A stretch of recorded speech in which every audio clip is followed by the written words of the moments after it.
Happy birthday to you. Cake. Video modeling is an evidence-based teaching strategy that uses video recordings to demonstrate a skill or behavior. The learner then watches the video and practices the skill. Start with a task analysis, a clear step-by-step breakdown of the skill. GoVisual uses AI and Goblin Tools to make this easy. First, record the skill. Here, we'll make a bowl of cereal. To begin creating a video modeling scene, go into Settings. Tap on Create Instructions with AI, and then go to Goblin Tools.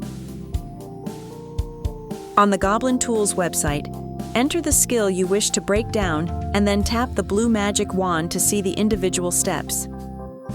With the iPad's split screen, you can keep the task analysis visible while you create the video scene display in GoVisual. Swipe down from the top of the screen and tap on Window, then Move and Resize, and then Left or Right.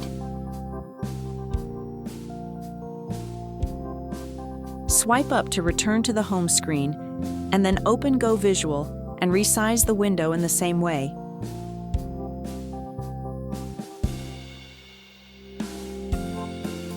You can drag the slider in the middle to give yourself more room to work. Now you can create your video modeling scene using these steps as your guide.